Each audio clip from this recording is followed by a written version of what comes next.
goddess Anubis weighed a heart against the feather of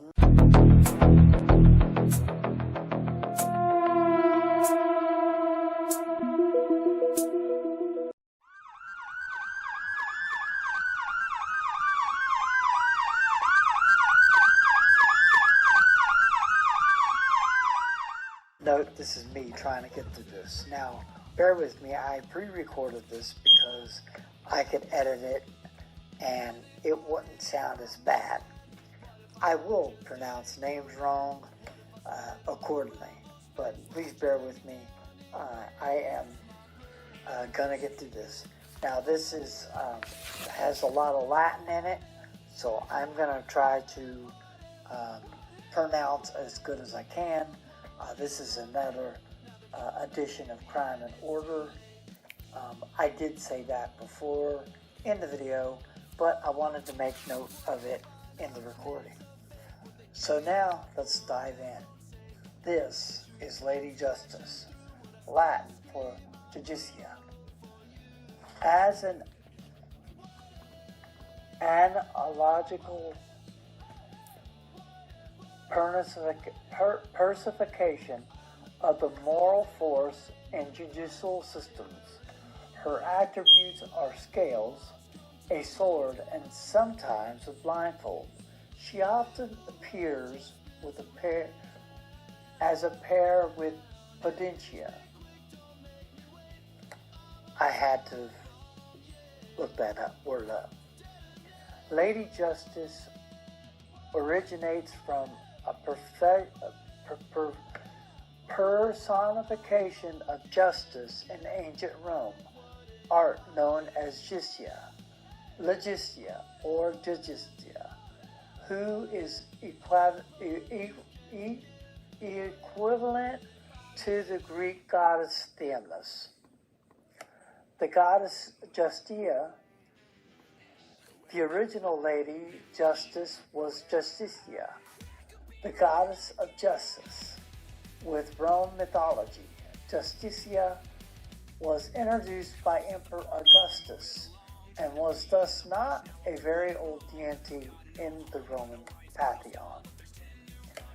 Justice was one of the virtues celebrated by Emperor Augustus in the Clípides Virtuis, and a temple of Justina was established in Rome by the Emperor Tiberius. Justitia became a symbol for the virtue of justice, with which every emperor wished to associate the regime. Empire Vespasian minted coins with the image of the goddess seated on the throne called Laetitia. Augustus and many emperors after him used the image of the goddess to proclaim themselves protectors of justice. Though formerly called a goddess with her own temple and a cult shrine in Rome, it appears that she was from an onset viewed more of an artistic symbolic personification rather than an actual deity with religious signification. Her scales could be in her right or her left hand.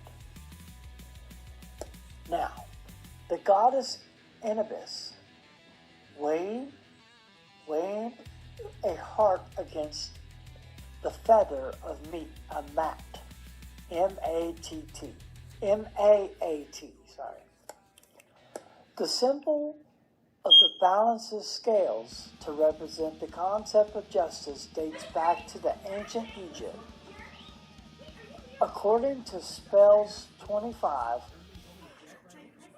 of the book, according to spell 25 of the Book of the Dead, a jackal-headed god and funerary rites, Anubis would weigh the deceased person's heart against the feathers of truth.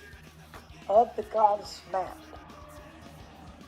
who represented the ideas of truth, fairness, honesty, and justice, with a good heart, the deceased would enter the afterlife, otherwise they would be fed to Ammit, a crocodile-headed monster. The symbol of the scales of justice was later adopted by the Greeks and then the Romans. Since then, in a global system of visual symbols, it is a rare example of the symbol that completely lacks ambiguity. I'm going to stand on that word, ambiguity.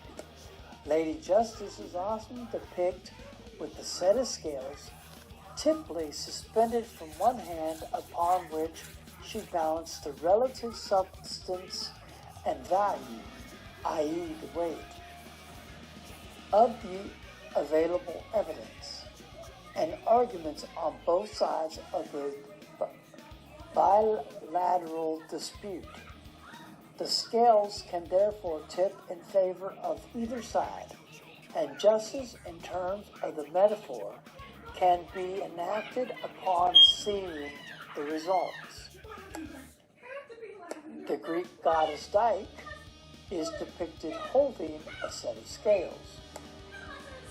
In some god has been holding level of balance of Dike justice.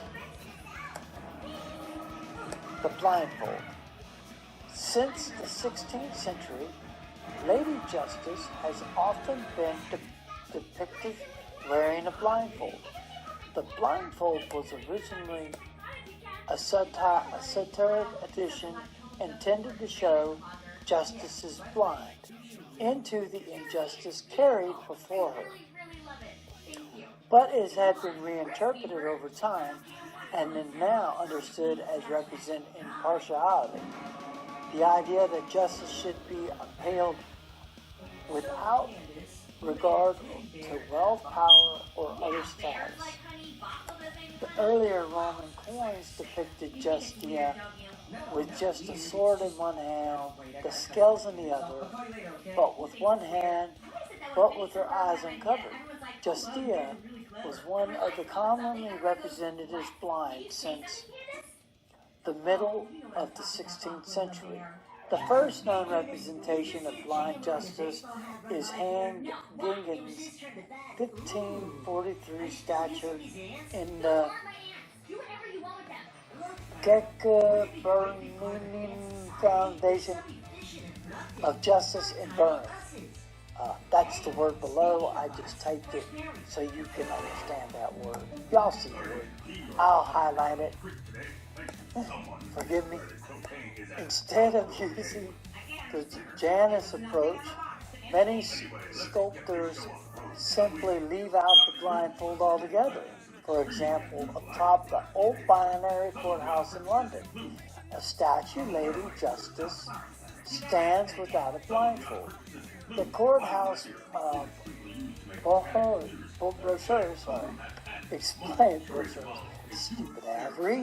explained that because this Lady Justice was originally not blindfolded, and because her badly formed is supposedly to guarantee her impartiality, which renders the blindfold genuine.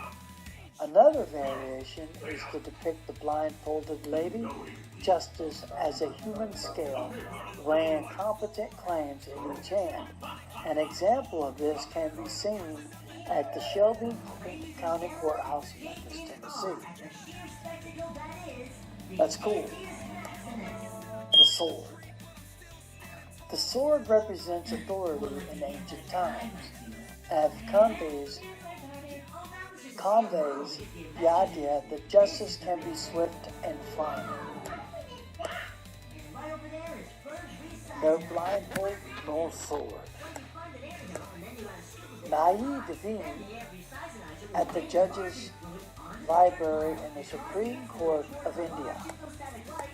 In October 2024, the Supreme Court of India announced the inaugurated that Naya Davi, a new templated for statues of Lady Justice for the use in India.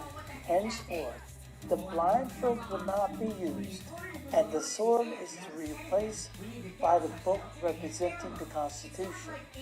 Announcing the change, the Chief Justice of India, D.Y. Kadruga, declared that the law is not blind and sees everyone equally.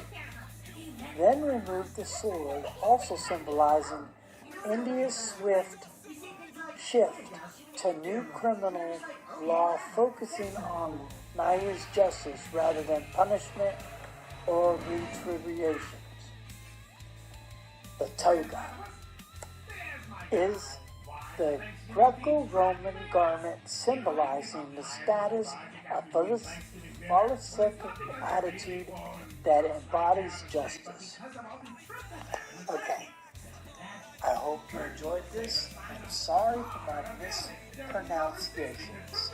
I wanted to do this blindless because there's no way I would have been able to go through the video without stumbling blocks. So, let's flip back to the video.